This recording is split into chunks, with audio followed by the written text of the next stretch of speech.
On l'a surnommé l'oracle d'Obama sur les questions écologiques, et il avait fait en 2006 un don de 37 milliards de dollars à la Fondation Gates. Je ne sais pas si vous imaginez. Warren Buffett, la 9e fortune mondiale aujourd'hui avec 104 milliards de dollars, et son ami Bill Gates, qui est lui la 4e fortune mondiale avec 140 milliards de dollars. Tous ces gens ont vu leurs actifs décuplés avec la crise du Covid, comme tous les gens d'Amazon et tous ces gens-là. Donc progressivement, ces acteurs qui sont au départ censés être privés deviennent des acteurs les plus influents que la politique classique. Voilà, alors en 2006, bon, je vous épargne les détails d'un dernier chiffre, grâce au don de Warren Buffett de 80% de sa fortune de l'époque, parce que ces gens-là, de manière à être défiscalisés, font des dons à ces fondations, et en fait, ça leur permet de continuer leurs affaires sous une autre forme. La fondation Gates disposait à l'époque d'une capacité de 67 milliards de dollars, ce qui la rendait 2 fois plus riche que le Fonds monétaire international, FMI, et 100 fois plus riche que l'UNESCO, la fondation de l'ONU pour l'éducation et la culture. Voilà, alors les chiffres, je vais arrêter de vous noyer sur tous ces chiffres, mais comme résumé le journal Le Monde, il y a quelques années,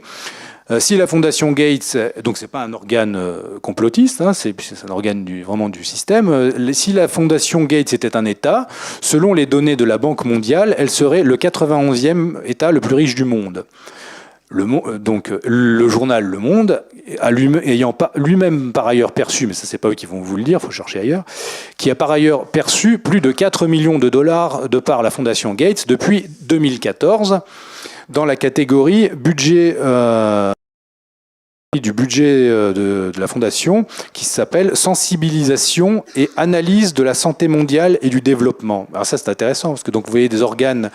en France comme Le Monde qui vous parlent constamment avec les fameux, par exemple, les fact-checkers, qui vont se charger d'aller voir dès que une ne vient pas sort, voir si vous dire que non, c'est faux. Eh bien, ces gens-là sont subventionnés massivement par des fondations comme la Fondation Gates pour tenir le discours qui a un lissage sémantique au niveau du discours sanitaire. C'est la même chose au niveau des questions d'immigration ou questions LGBT, ça j'en donne des détails dans le livre sur Soros, mais l'influence massive financière sur les médias, alors on pourrait dire pour les corrompre, je ne sais pas si on peut dire ça, mais en tout cas pour les influencer dans le sens d'un lissage sémantique, d'un lissage du discours qui va dans le sens des intérêts de ces milliardaires mondialistes. Donc c'est en usant de cette formidable capacité financière que la Fondation Gates peut exercer une influence directe sur l'Organisation mondiale de la santé et sur les institutions internationales et les pousser ainsi à suivre ses vues en matière de santé globale, un domaine qui constitue son champ d'activité prioritaire. Je reviendrai en fin d'exposé sur cette question-là. Alors un troisième acteur aussi qui peut montrer l'influence des fondations privées sur la politique mondiale et donc par voie de conséquence sur la politique des États et donc nos vies à nous et la vie de nos familles. La fondation Rockefeller, donc la fondation Rockefeller, le Population Council et la planification familiale mondiale.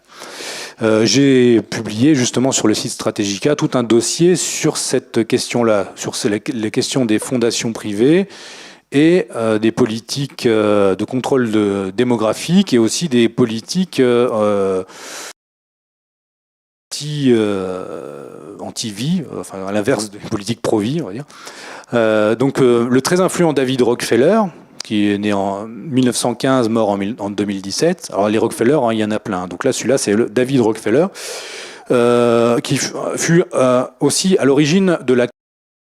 trilatérale, un autre de ces organes, officieux, mais très officiel, hein, qui existe, mais dont on nous parle peu, fut à l'origine de la commission trilatérale avec Henry Kissinger et le célèbre géopoliticien Zbigniew Brzezinski, cela dans les années 70. David Rockefeller fera de la décroissance planification familiale, c'est-à-dire en fait le contrôle des naissances, ses principaux chevaux de bataille.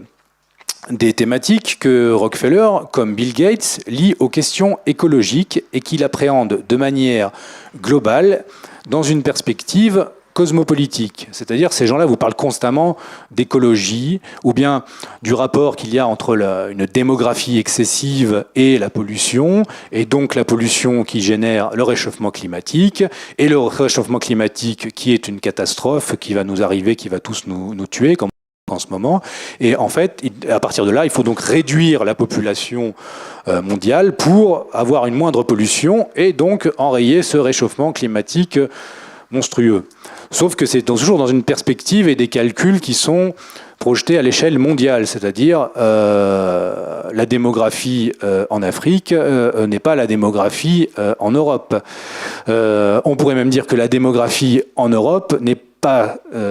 celle qui est en Afrique, déjà en partie du développement de l'Europe, mais aussi précisément à cause de l'intervention de ces groupements-là depuis des décennies.